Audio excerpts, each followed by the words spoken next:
الحمد لله نحمده ونستعينه ونستغفره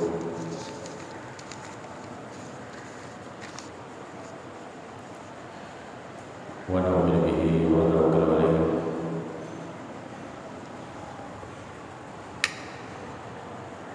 ونعوذ بالله من شرور أنفسنا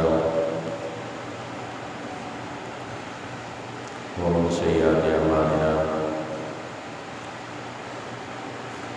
من يهد الله فلا مضل له ومن يضلل فلا هادي له ونشهد أن لا إله إلا الله وحده لا شريك له ونشهد أن محمدا عبده ورسوله قال الله تبارك وتعالى في القرآن المجيد والفرقان الحميد أما بعد فأعوذ بالله من الشيطان الرجيم بسم الله الرحمن الرحيم فلما بلغ معه السعي قال يا بني إني أرى في المنام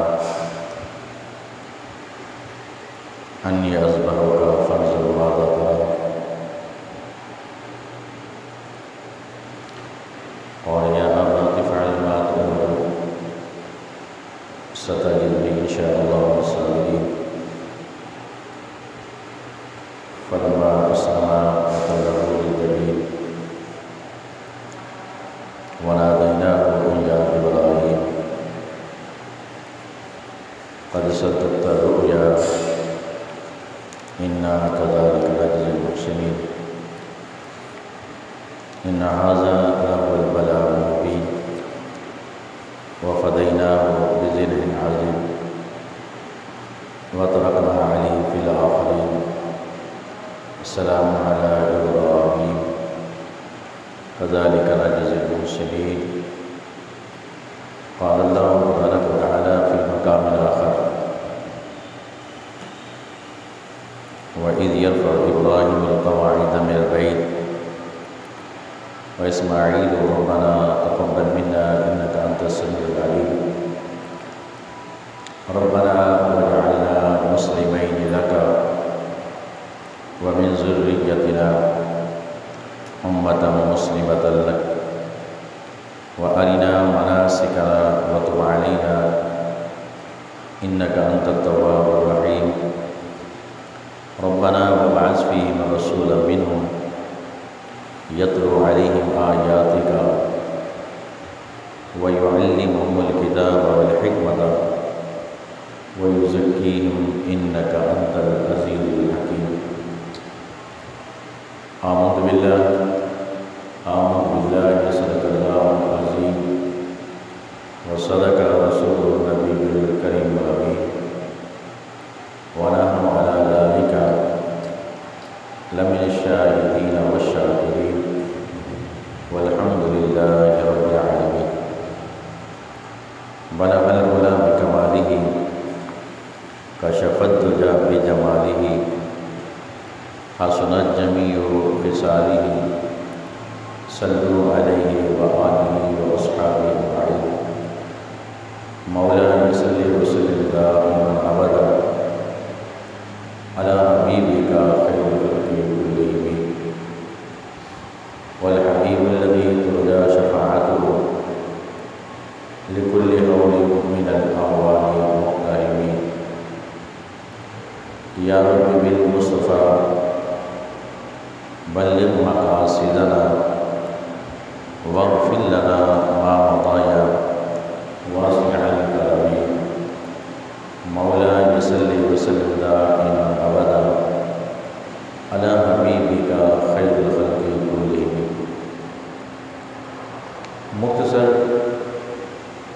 حمد و صلوات کے بعد میرے انتہائی واجب اکرام اللہ کے صدر اکرام سوامی نے گرامی قدر آج کے خطبہ جمعۃ المبارک میں چند آیات ربانیہ تلاوت کرنے کا شرف حاصل کیا۔ آپ بھائیوں نے، بزرگوں، دوستوں، نوجوانوں نے سماعت کی سعادت حاصل کی۔ دعا ہے اللہ رب العزت مختصر وقت میں حق گوئی کی توفیق رفیق عطا فرمائے۔ اللہ میرا بن کریم سننے سنانے کے بعد ہم سب کو اس پر عمل کرنے کی توفیق رفیق عطا فرمائے۔ سامعین گرامی قدر، یہ ماہ مبارک ذوالحجہ کے نام سے موسوم ہے۔ اس ماہ مبارک کے اندر سیدنا ابراہیم خلیل اللہ علیہ السلام کا ذکر خیر کیا جاتا ہے۔ عید الاضحیٰ کے موقع پر سیدنا ابراہیم علیہ السلام کا ذکر خیر کیا۔ کچھ باتیں جو رہ گئی تھی آج اسے فلسفہ قربانی کے موضوع ہے ذکر کر رہے ہیں۔ حضرت ابراہیم علیہ السلام نے اپنی پوری زندگی قربانیاں دی۔ اللہ رب العزت نے آپ سے بہت سارے امتحانات لیے اور پھر اللہ رب العزت نے ان امتحانوں کے اندر کامیابی کی توفیق بھی عطا فرمائی۔ اللہ پاک کی عطا کردہ توفیق اور مہربانی سے آپ ہر آزمائش کے اندر کامیابی اور کامیابی حاصل کرتے رہے، یہاں تک کہ جب آپ کو آپ کے لگتے جگر نور نظر کی قربانی کا حکم ہوا، آپ نے اتنی عظیم اور مرتبت قربانی، اس سے بھی آپ نے دریغ نہیں فرمایا، بلکہ اس کو بھی بڑی خندق نشانی سے قبول کیا، جس کا ذکر اللہ رب العزت نے قرآن مجید فرقان حمید میں فرمایا۔ فلما بلغ معه السعي، کہ جب حضرت اسماعیل ذبیح اللہ حد بلوغ کو پہنچے، آپ نے فرمایا یا بنی انی اری فی المنام، اے میرے بیٹے بے شک میں یہ دیکھ رہا ہوں خواب کے اندر، انی اذبحک، کہ میں خواب میں آپ کو ذبح کر رہا ہوں، فانظر ماذا تری، آپ بتائیے کہ آپ اس میں کیا رائے ہے۔ اور یا افعل ما تؤمر، آپ نے عرض کیا بجان وہ کام کر گزریے جس کا آپ کو حکم دیا گیا۔ ستجدنی انشاءاللہ من الصابرین، انشاءاللہ آپ مجھے صابرین میں سے پائیں گے۔ فلما اسلم وتلہ للجبین ونادیناہ ان یا ابراہیم قد صدقت الرؤیا انا کذلک نجزی المحسنین۔ حضرت ابراہیم علیہ السلام نے اپنی آنکھوں پر پٹی باندھنے کے بعد حضرت اسماعیل ذبیح اللہ کو لٹایا اور تیز دھار چھری کے ساتھ قربانی کا جب مسمم ارادہ فرمایا، آپ کی آنکھوں پر پٹی تھی، لیکن اپنی پوری طاقت کے ساتھ اپنے بیٹے کو ذبح کرنے کا ارادہ کر کے کوشش کر رہے تھے کہ ذبح کرتے، لیکن وہ چھری چلنے کا نام نہیں لیتی۔ حضرت ابراہیم علیہ السلام نے اس چھری کو پتھر پر مارا تو پتھر کے کئی ٹکڑے ہو گئے۔ حضرت ابراہیم علیہ السلام بولے، اے چھری، یہ پتھر اتنا سخت ہے، اس کے تو کئی ٹکڑے کر رہی ہے، میرے بیٹے کا گلا ریشم سے بھی زیادہ نازک ہے، وہاں پر تو چلنے کا نام نہیں لیتی۔ اللہ جل مجدہ کریم کی بارگاہ میں چھوٹی نے عرض کی، باری تعالیٰ مجھے قوت گویائی عطا فرما، میں بھی حضرت ابراہیم علیہ السلام سے بات چیت کر سکوں۔ اللہ مجدد نے چھری کو قوت گویائی عطا فرما، چھری بول پڑی، اے ابراہیم اب مجھ سے بات کرو، کیا کہنا ہے؟ آپ نے فرمایا کہ چھری، تیری فطرت تیرے مزاج میں کاٹنا رکھا ہے، اور میں اپنے بیٹے کا گلا کاٹ رہا ہوں تو کاٹنے کا نام نہیں لیتے۔ چھری نے بولا، اے ابراہیم یہ بتاؤ، میں خلاف فطرت کام کر رہی ہوں، آج تک آپ نے کبھی یہ سنا کوئی باپ اپنے بیٹے کو اپنے ہاتھوں سے ذبح کرتا تھا؟ یہ بھی تو خلاف فطرت کام ہے۔ دراصل ان کے سوال کے اندر چھری کا اپنا جواب موجود تھا۔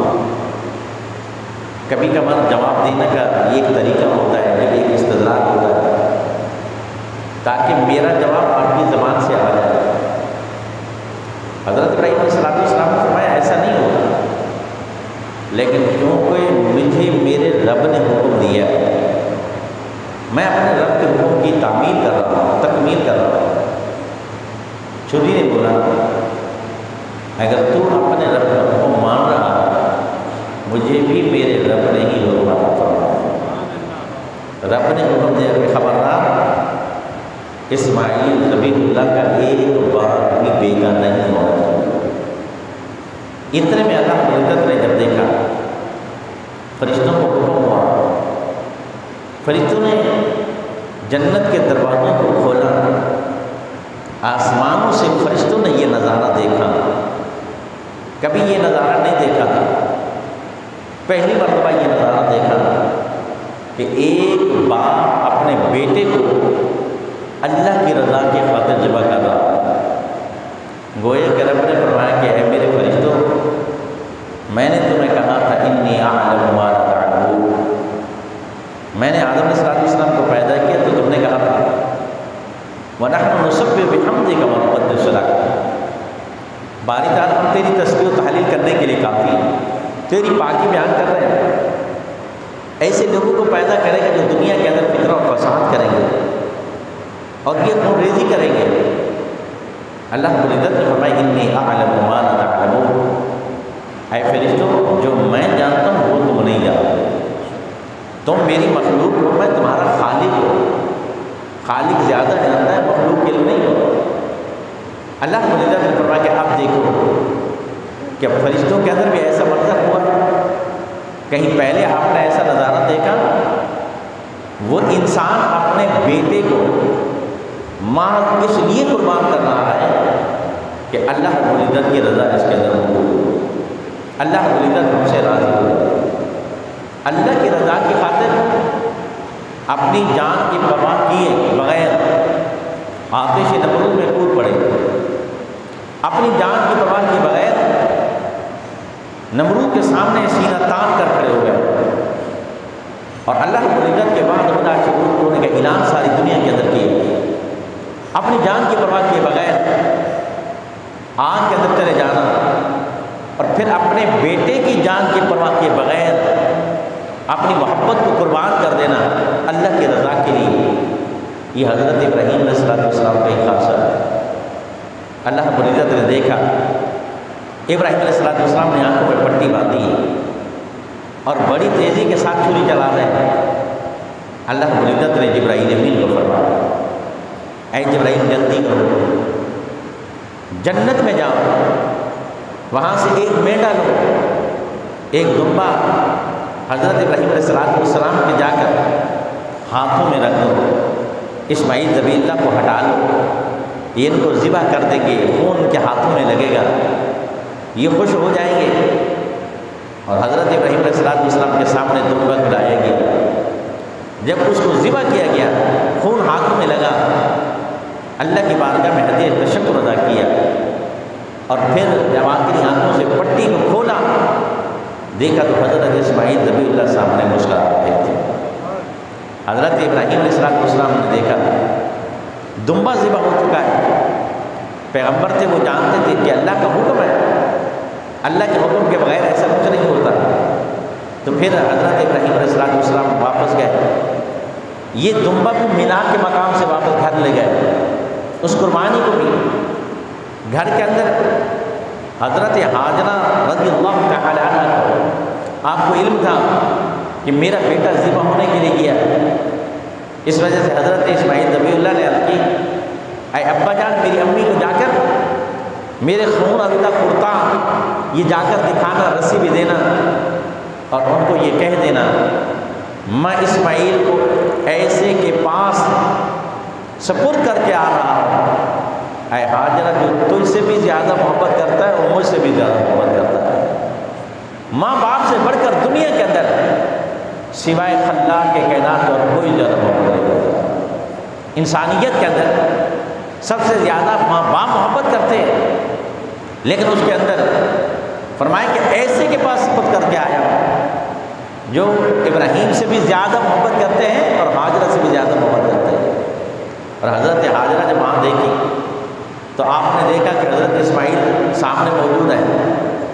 تینوں نے اللہ کی بارگاہ کے اندر حدیث تشکر ادا کیا، اے اللہ تو قبول کر لے تب بھی ہم شکر کرتے ہیں، تو نے واپس کیا تب بھی ہم شکر ادا کرتے ہیں، ہم تو تیری رضا کے لیے راضی ہیں۔ تو اس وجہ سے اللہ رب العزت نے فرمایا فلما اسلما، جب دونوں مصمم ارادے کے ساتھ متوجہ ہوئے، وَتَلَّهُ لِلْجَبِينِ، ابراہیم علیہ السلام نے حضرت اسماعیل ذبیح اللہ کو جبین کے پیشانی کے بل لٹا دیا، وَنَادَيْنَاهُ أَن يَا إِبْرَاهِيمُ، ہم نے ندا دی اے ابراہیم قد صدقت الرؤیا، بے شک تو نے اپنے خواب کو سچ کر دکھایا، انا کذالک نجزی المحسنین، بے شک ہم اسی طرح محسنین کو جزائے خیر دیتے ہیں، ان ھذا لہو البلاء المبین، بے شک یہ بہت بڑی آزمائش ہے، وفدیناہ بذبح عظیم، اور بے شک ہم نے اس کے طور پر فدیے کے طور پر ذبح عظیم ایک مینڈا دیا، وَتَرَكْنَا عَلَيْهِ فِي الْآخَرِينَ، اور اس سنت کو آخرین، ترکنا کا معنی چھوڑ دیا ہم نے، فی الآخرین، قیامت تک کے لیے، رہتی دنیا تک اس طرح لوگ قربانی کرتے رہیں گے، اور ابراہیم علیہ السلام تمہاری یاد تازہ ہوتے گئے، سلام علی ابراہیم، ابراہیم علیہ السلام پر سلام تھی۔ اسی اللہ تعالیٰ فرمایا کہ ہم محسنین کو جزا عطا کرتے ہیں۔ اللہ رب العزت قربانی کے موقع پر بھی فرمایا لن ینال اللہ لحومها ولا دماؤها ولکن ینالہ التقوی، نہیں دیکھو فرمایا اللہ رب العزت یہ جو تم قربانیاں کرتے ہو جانوروں کو، ان قربانیوں کے اندر تو اللہ کو گوشت کی ضرورت ہے، نہ ہڈیوں کی ضرورت ہے، نہ جانوروں کی ضرورت ہے، نہ اس کے خون کی ضرورت ہے، اللہ کو کس چیز کی ضرورت ہے؟ ولکن ینالہ التقوی، جو اللہ کی بارگاہ کے اندر انسان تقوی اختیار کرتا ہے، اللہ رب العزت اس کے تقوی کی ضرورت ہے۔ ابراہیم علیہ السلام نے جب اسماعیل علیہ السلام کو ذبح کرنے کا ارادہ کیا، ابراہیم علیہ السلام کے لیے رب نے حکم دیا، اے جبرائیل، ابراہیم سے آپ نے پوچھا کہ میرے لائق کوئی کام ہو، ابراہیم نے منع کر دیا، مجھے کوئی حاجت نہیں، میں جس کے لیے کر رہا ہوں وہ مجھے دیکھ رہا، وہ چاہے تو مجھے بچا لے، چاہے تو مجھے آگ کے نمبر میں جانے دے، اور اس طرح میرے بیٹے کے لیے بھی مرضی ہے اس کی، جو چاہے میں تو حاضر ہوں، میں تو ایک لمحہ کے لیے بھی پیچھے ہٹنے والا نہیں ہوں۔ لیکن جب آپ نے چھری کو چلایا، اللہ رب العزت نے جبرائیل امین کو بھیجا، اور جبرائیل امین حدیث پاک کے اندر آتا ہے، خود نبی اکرم نور مجسم صلی اللہ علیہ وسلم نے ارشاد فرمایا، ایک مرتبہ جبرائیل امین سے پوچھا، اے جبرائیل یہ بتاؤ کبھی آپ نے اپنی پوری طاقت کو خرچ کیا؟ پوری طاقت کو خرچ 600 پر ہے نوری پر، اتنی بڑی طاقت ہے جو آنے واحد سے سدرۃ المنتہا سے زمین پر آ جاتے ہیں، آنے واحد کے اندر، اس کے لیے کوئی ضرورت زیادہ وقت نہیں لگتا، ایک لمحے کے اندر۔ نبی صلی اللہ علیہ وسلم نے جبرائیل امین سے پوچھا کہ اے جبرائیل بتاؤ، کبھی تم پوری طاقت کے ساتھ بھی وہاں پہنچے؟ جبرائیل امین نے بڑا خوبصورت جواب دیا، ہاں یا رسول اللہ، میں اپنی پوری زندگی کے اندر 4 مرتبہ 4 مواقع ایسے ہیں کہ ان مواقع پر میں پوری قوت کے ساتھ، پوری طاقت کے ساتھ میں سدرۃ المنتہا سے زمین پر پہنچا۔ نبی صلی اللہ علیہ وسلم نے فرمایا وہ کون سے مقامات؟ اب یا رسول اللہ صلی اللہ علیہ وسلم،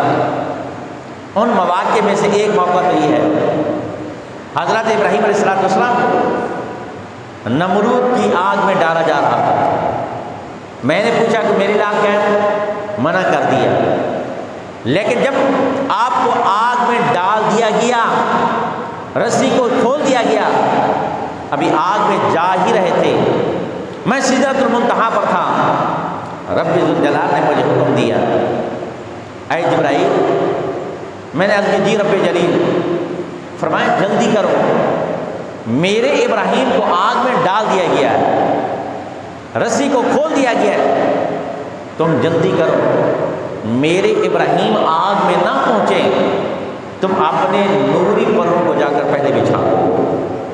نبی علیہ السلام کے فرمان پر جبرائیل امین بتا رہے ہیں، یا رسول اللہ، ابراہیم علیہ السلام کو آگ میں چھوڑ دیا گیا۔ اب آپ اندازہ لگائیں،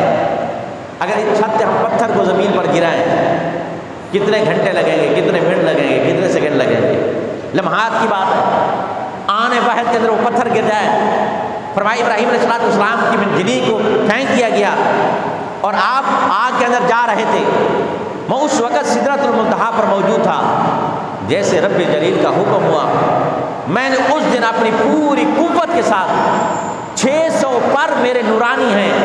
میں نے پوری نورانی طاقت کے ساتھ میں نے کوشش کر کے، ابراہیم علیہ السلام ابھی آگ میں پہنچے نہیں تھے، میں نے پہلے جا کر اپنے پروں کے ساتھ اس آگ کو میں نے گلے گلزار بنا دیا۔ ابراہیم علیہ السلام آگ میں گئے تو آپ کو تھوڑی سی بھی تکلیف نہ پہنچی، میں نے پہلے جا کر اپنے نورانی پروں کو بچھا دیا۔ دوسرا موقع، فرمایا جب ابراہیم علیہ السلام چھری چلا رہے تھے، پوری طاقت کے ساتھ، آپ پوری طاقت کے ساتھ چھری چلانے کی جب کوشش کرتے ہیں، اللہ رب العزت نے مجھے فرمایا کہ اے جبرائیل، تم جلدی سے سدرۃ المنتہا سے جنت میں جاؤ، وہاں سے مینڈا لو اور حضرت اسماعیل ذبیح اللہ کو ہٹا دو، اس کی جگہ پر فدیے کے طور پر ایک وہاں پر ذبح، وہاں پر مینڈا رکھ دو، دمبا رکھ دو۔ جبرائیل امین عرض کرتے ہیں اس وقت بھی میں سدرۃ المنتہا سے نکلا، چھری چل رہی ہے، حال پر چھری چل رہی ہے، لیکن میں پوری طاقت کے ساتھ 600 پر نورانی، ان پوری طاقت کے ساتھ میں جنت میں پہنچا، وہاں سے مینڈا لیا، ابھی حضرت اسماعیل کا ایک بال بھی بیکا نہیں ہوا کہ میں نے مینڈے کو آ کر پہلے نیچے رکھ دیا، حضرت اسماعیل ذبیح اللہ کو میں نے ہٹا دیا۔ اور تیسرا موقع، فرمایا رسول اللہ صلی اللہ علیہ وسلم حضرت یوسف علیہ السلام کے ساتھ جب بھائیوں نے یہ ایک برے ارادے کے ساتھ ان کو کنویں کے اندر ڈال دیا، کنویں میں پھینکا، وہ کنویں کی تہہ کی طرف جا رہے تھے، چھوڑ دیا گیا اور ان کو دھکا دے دیا۔ اللہ رب العزت نے فرمایا کہ اے جبرائیل، میرے ایک پیغمبر کو اذیت دی جا رہی ہے، تکلیف دی جا رہی ہے، اس کو کنویں میں پھینکا جا رہا ہے، تم جلدی کرو۔ یوسف علیہ السلام ابھی پانی تک نہ پہنچے، ایک تخت کو لا کر نیچے بچھا دو۔ حضرت یوسف علیہ السلام کی پرواز جاری ہے، لیکن حضرت جبرائیل امین کہتے کہ میرے 600 پر نورانی، میں پوری طاقت اور قوت کے ساتھ وہاں سے روانہ ہوا، ابھی حضرت یوسف علیہ السلام پانی تک نہیں پہنچے تھے کہ میں نے جا کر پہلے تخت بچھا دیا۔ فرمایا چوتھے موقع پر یا رسول اللہ صلی اللہ علیہ وسلم، ایک مقام ایسا ہوا، ایک مقام پر کہ جب آپ کا جنگ احد کے اندر کفار نے آپ کے دندان مبارک کو شہید کیا، آپ کے جسم سے خون مبارک کا قطرہ زمین پر گر رہا تھا، ابھی گرا نہیں تھا کہ راستے میں ہی تھا، اب منہ سے خون کے قطرے کو گرنے میں زمین پر جانے میں کتنا ٹائم تک لگتا ہے؟ اب اندازہ لگے، آپ کے جسم مبارک سے جدا ہو گیا، زمین پر نہیں پہنچا، رب نے حکم فرمایا اے جبرائیل جلدی کرو، سدرۃ المنتہا سے پرواز کرو، میرے حبیب نبی صلی اللہ علیہ وسلم کے خون مبارک کا ایک قطرہ وہ زمین پر جا رہا ہے، فوراً جا کر اپنے پروں کو بچھا دو، اگر میرے حبیب علیہ السلام کے خون کا قطرہ زمین پر گر گیا تو یاد رکھنا کبھی زمین پر سبزہ نہیں ہوگے گا، پوری زمین جل کر راکھ ہو جائے گی، سبزے سے محروم ہو جائے گی، لہذا انسانیت کا مفاد اس پہ ہے کہ تم فی الفور جاؤ، وہ زمین کے اندر وہ خون کا قطرہ زمین پر نہ پہنچے، تم اپنے نورانی پروں کو جا کر پہلے بچھا دو۔ جبرائیل امین عرض کرتے یا رسول اللہ، جب خون کا قطرہ زمین پر جا رہا تھا اس وقت میں سدرۃ المنتہا پر موجود تھا، لیکن میں نے اپنی پوری طاقت کے ساتھ، قوت کے ساتھ، مشقت کے ساتھ، میں نے طاقت کے ساتھ زمین پر پہنچا، خون کے قطرے کو میں نے زمین پر نہیں جانے دیے، اپنے نورانی پروں کو اٹھا کر میں نے پہلے بچا دیا۔ وہ حضرت ابراہیم علیہ السلام جنہوں نے پوری زندگی اپنی قربانی دی، قربانی کے بعد حضرت ابراہیم علیہ السلام کے متعلق آپ حضرت اسماعیل ذبیح اللہ کو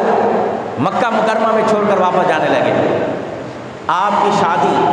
حضرت اسماعیل ذبیح اللہ، آپ فرماتے ہیں میں نے ارادہ کیا کہ میں اپنے ملک شام چلا جاؤں، لیکن اس علاقے کے اندر بنی جرح میں قبیلہ تھا، ان قبیلے والوں نے مجھے بڑا روکا اور مجھے کہا کہ ہم اپنے خاندان کے اندر اپنی شادی کراتے ہیں۔ حضرت اسماعیل ذبیح اللہ نے ان کے کہنے پر راضی ہو گئے اور اپنے مسکن کو حرم شریف کے اندر رکھا، یعنی کہ مکہ مکرمہ کی وادی کے اندر بنی جرح کے قبیلہ ایک لڑکی جس کا نام عمارہ تھا، اس کے ساتھ شادی ہوئی، اور شادی کے کچھ عرصہ بعد 9 یا 10 سال کے بعد آپ کی والدہ حضرت ہاجرہ کا انتقال ہو گیا،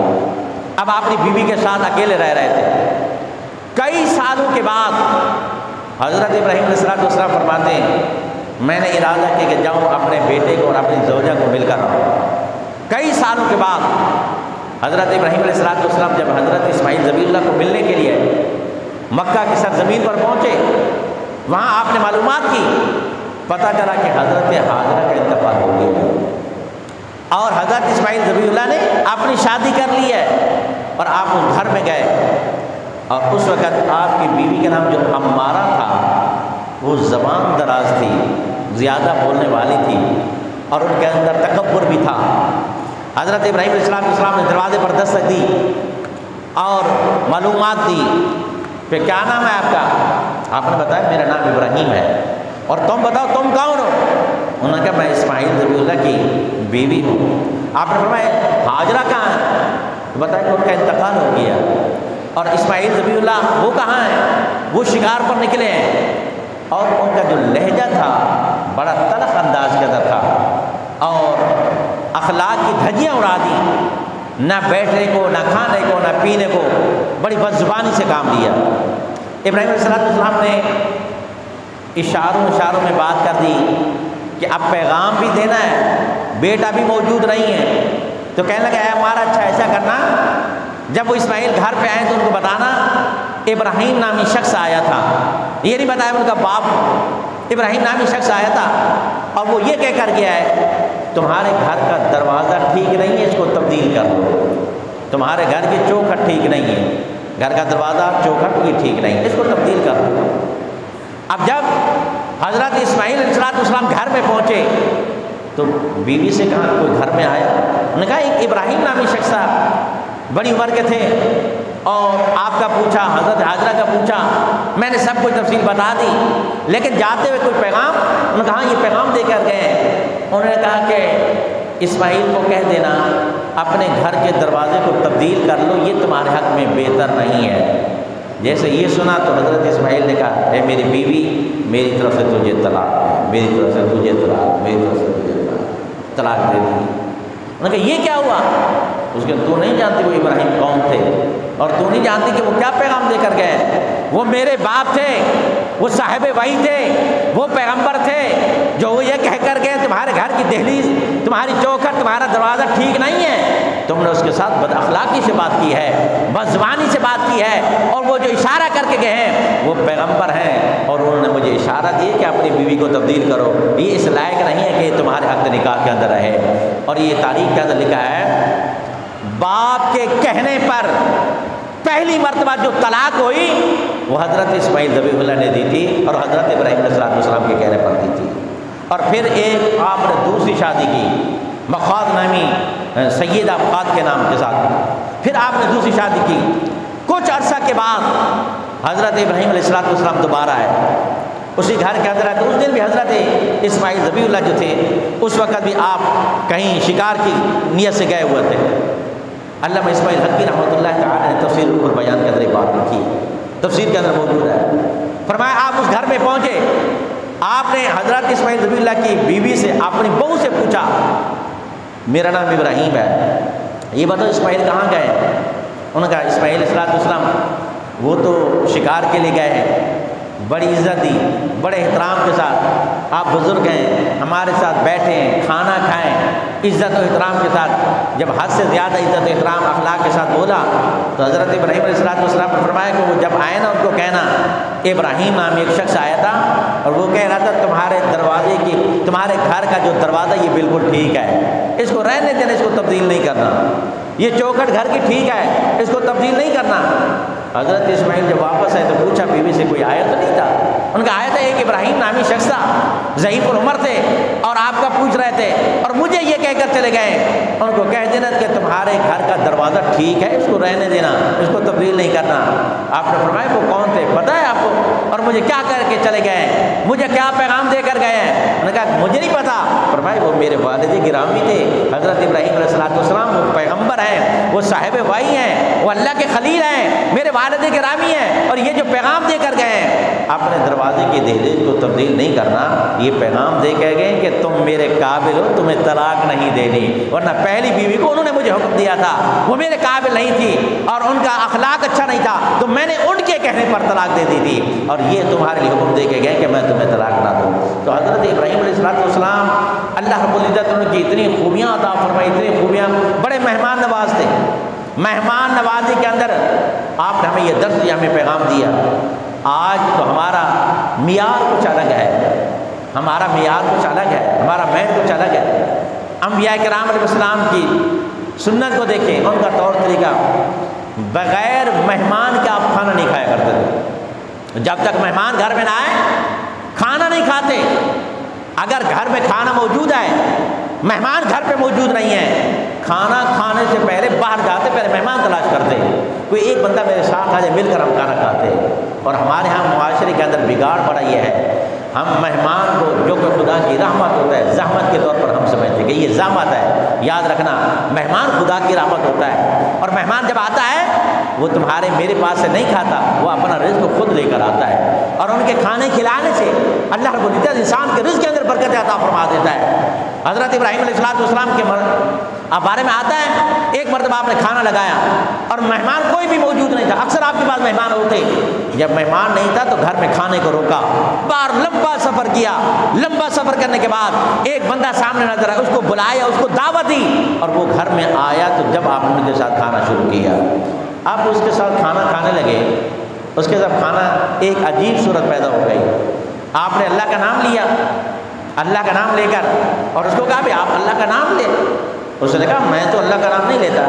یعنی وہ مشرک تھا، وہ اللہ کو وحدہ لا شریک نہیں ماننے والا تھا۔ اب آپ کو بڑی تکلیف ہوئی، بغیر مہمان کے کھانا بھی نہیں کھاتے، اور آج مہمان آیا بھی تو ایسا منکر آیا ہے، اللہ کو وحدہ لا شریک نہیں مانتا،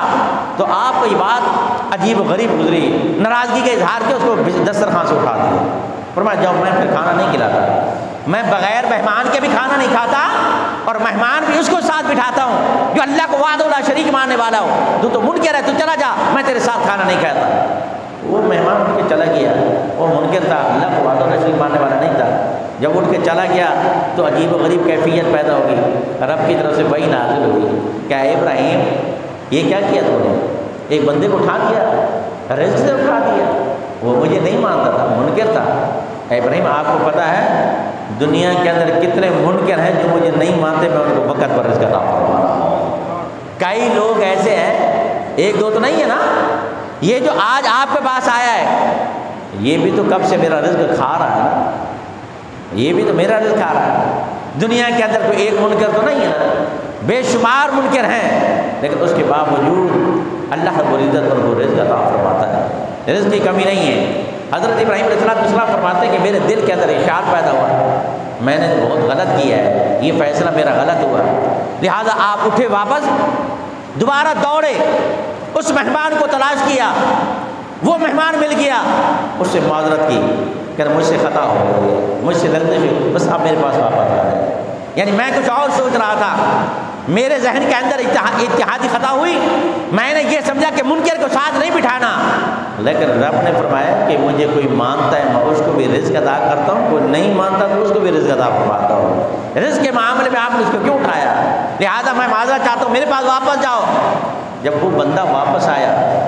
دسترخوان پر بیٹھا، اس نے غور و فکر کیا کہ ان کا رب کیسا رب ہے. ابراہیم علیہ السلام جس رب کے بارے میں ہمیں دعوت دیتے ہیں، ان کا رب بھی کیسا رب ہے کہ اگر ہم اس کو نہیں بھی مانتے، ابراہیم چاہتے تو مجھے بھگا دیتے، ابراہیم علیہ السلام چاہتے تو مجھے منع کر دیتے، لیکن ان کے رب نے یہ حکم دیا ہے کہ میں ان کا رزق بند نہیں کرتا.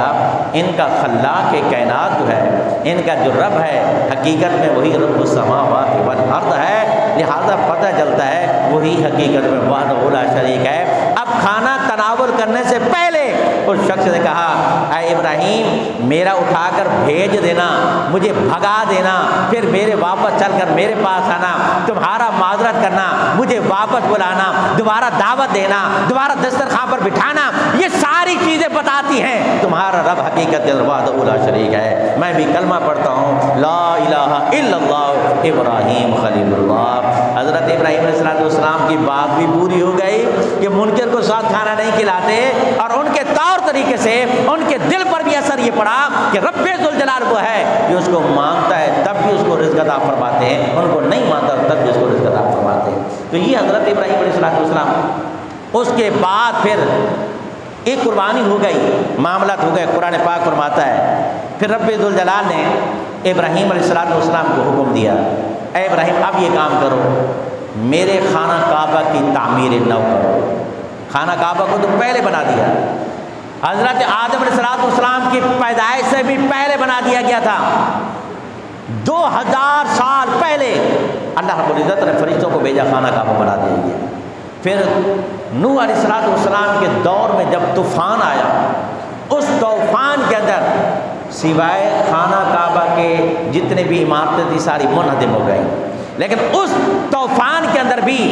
خانہ کعبہ پھر بھی محفوظ رہا، لیکن ان کی عمارات منہدم ہوئی، اثر انداز ہوئی. اللہ رب العزت نے فرمایا کہ اے ابراہیم ایسا کرو کہ تم اور اسماعیل دونوں مل جاؤ، میرے خانہ کعبہ کی تعمیر نو کرو، دوبارہ سے اس کو پڑھو. پھر حضرت ابراہیم علیہ السلام پہ شروع ہو گئے. قرآن پاک نے ان کا ذکر بھی قرآن پاک میں فرمایا وَإِذْ يَرْفَعُ إِبْرَاهِيمُ الْقَوَاعِدَ مِنَ الْبَيْتِ. اے ابراہیم علیہ السلام، اے پیارے حبیب علیہ السلام، آپ یاد کریں اس وقت کو جب حضرت ابراہیم علیہ السلام و اسماعیل اور اسماعیل علیہ السلام اٹھا رہے تھے، بلند کر رہے تھے، یرفع کیا القواعد من البیت، بیت اللہ شریف کی دیواروں کو کھڑا کر رہے تھے. اس وقت مستری کا کام بھی سمجھ لیں، معمار کا کام حضرت ابراہیم علیہ السلام یہ فرائض سر انجام دے رہے تھے، اور مزدوری کا کام حضرت اسماعیل ذبیح اللہ کام دے رہے تھے، اور قربان جائیے اپنے ہاتھوں سے بنا رہے تھے. خانہ کعبہ کی تعمیر ہو رہی تھی. اور آج بھی مقام ابراہیم پر، وہ مقام جہاں حضرت ابراہیم علیہ السلام کا پاؤں مبارک لگا ہے، عین خانہ کعبہ کے سامنے موجود ہے، اور وہ پتھر تھا. اور پتھر آج مصر جب کام کرتے نا تو اوپر کے جب بلندی ہوتی ہے تو سیڑھیاں بنانا پڑتی ہیں، کچھ نہ کچھ عارضہ بنانا پڑتا ہے، اسباب بنانا پڑتے ہیں، دیواریں بلند ہوتی جاتی ہیں، سیڑھیاں بناتے چلے جاتے ہیں. اس طرح حضرت ابراہیم علیہ السلام کے لیے کیا بنانا تھا؟ فرمایا وہ پتھر موجود تھا، وہ پتھر تھا. اللہ رب العزت نے پتھر کو حکم دیا، پتھر یہ خانہ کعبہ کی تعمیرات جتنی اونچی ہوتی چلی جائے تو خود بخود اوپر سے بلند ہوتا چلا جائے. پتھر بے جان ہے، قربان جائیے اس پتھر پر جہاں آج بھی دیکھیں پتھر موجود ہے، پتھر کے اوپر اگر آپ اور ہم قدم رکھیں نشانات نہیں پڑتے، لیکن حضور صلی اللہ علیہ وسلم کے جد امجد جب اس پتھر پر پاؤں رکھتے تو بالکل نشان پڑ جاتے جیسے نرم و نازک مٹی ہوتی ہے۔ آج بھی مقام ابراہیم جس کے بارے میں قرآن نے فرمایا واتخذوا من مقام ابراہیم مصلی، اس مقام ابراہیم کو جائے نماز بنا دیا جائے۔ اللہ رب العزت کو وہ جگہ اتنی پسند آئی، وہ پتھر اتنا پسند آیا، وہ تعمیرات کعبہ کے لیے جب وہ تعمیر کر رہے تھے، تعمیر کرنے کے بعد وہ پتھر خود بخود اونچا ہوتا چلا جاتا، جتنی ضرورت پیش آتی وہ پتھر اوپر ہوتا جاتا، اور پھر اس پتھر کے اوپر جو آپ نے قدم مبارک رکھا وہ بالکل اس کے اندر گہرا ہو گیا، اور آج بھی وہ خانہ کعبہ کے اندر موجود ہے اور حرم کے مقام کے اندر موجود ہے، لوگ جاتے آج بھی ان کی زیارت کرتے ہیں۔ حضرت ابراہیم علیہ السلام کا قدم مبارک بالکل اس کے بعد نشانات موجود ہے، اور پھر اللہ رب العزت نے اس پتھر کو رائے گاہ نہیں فرمایا، فرمایا واتخذوا من مقام ابراہیم مصلی، اس کو جائے نماز بنا دیا جائے، تو اس جگہ کو جائے نماز بنا دیا گیا، اور فرمایا وَعَهِدْنَا إِلَىٰ إِبْرَاهِيمَ وَإِسْمَاعِيلَ أَن طَاهِرَا بَيْتِيَ لِلطَّائِفِينَ وَالْعَاكِفِينَ وَالرُّكَّعِ السُّجُودِ، پھر اس مسجد کو بنانی ہے، خالی بنانا نہیں بلکہ فرمایا اس کی صفائی کا انتظام و انصراف بھی تمہارے ذمہ کرم پر ہے، اس کی صفائی کا انتظام و انصراف بھی تمہارے ذمہ کرم پر ہے۔ یہ یاد رکھنا، یہ بات میں آخر میں کہہ کے بات ختم کروں گا، اسی جملے کو میں آخر میں دہراؤں گا۔ اب دیکھیں رب ذوالجلال نے فرمایا ربنا تقبل، اب وہ بناتے چلے گئے، جب کوئی مستری یا مزدور مزدوری کرتا ہے حکم یہ ہے کہ اس کے پسینہ خشک ہونے سے پہلے اس کو مزدوری دے دی جائے۔ اب وہ ان کی مزدوری کیا ہے؟ اب دیکھیں میں نے بتایا جو پیغمبر ہوتا ہے اس کی سوچ بڑی ہوتی ہے، اس کی سوچ بہت زیادہ ہے، بڑے وسعت نظری وسعت قلبی ہوتی ہے ان کے اندر موجود۔ میں نے ایک روایت کے اندر پڑھا رب ذوالجلال نے فرمایا کہ اے ابراہیم اتنا بڑا کام کیا ہے، مزدوری کا حق بنتا ہے، بتاؤ کیا مزدوری لینا چاہتے ہو؟ ایک روایت میں نے خود پڑھا ہے، حضرت ابراہیم علیہ السلام عرض کرتے ہیں باری تعالیٰ اگر میری اس کی مزدوری دینی ہے جو میں مانگتا ہوں اسے قبول فرما۔ باری تعالیٰ فرمایا تو کیا مانگتا ہے؟ فرمایا میری اولاد کے اندر جب حضور اکرم نور مجسم صلی اللہ علیہ وسلم کی جو امت ہوگی، امت محمدیہ پر عذاب کو نازل نہ فرمانا، یہی میری مزدوری کا حق ہے۔ مزدوری ہے کہ امت محمدیہ پر تیرا عذاب نہیں آنا چاہیے۔ آج امت محمدیہ اگر عذاب سے محفوظ ہے، نبی علیہ السلام کے وجود مسعود کی برکت سے، قرآن پاک نے فرمایا اے محبوب جب تک آپ ان کے اندر موجود ہیں ان پر ایسا عذاب نہیں آئے گا جیسے پہلے قوموں پر آتا تھا۔ اللہ رب العزت ان پر پتھروں کی بارش برسا دیتا تھا اور ان کی شکلوں کو شوروں کے اندر تبدیل کر دیتا، شوروں کی شکلوں میں تبدیل کر، اللہ رب العزت نے ایسا عذاب نہیں کیا۔ یہ حضرت ابراہیم علیہ السلام نے جو خانہ کعبہ کو تعمیر کیا ہے اس کی دعا کی برکت یہ ہے، اللہ رب العزت نے ان کی دعا کو قبول فرمایا اور آج ہماری شکلوں کو تبدیل نہیں فرمایا۔ اور یہ دیکھیں ربنا وجعلنا مسلمین لک ومن ذریتنا امۃ مسلمۃ لک،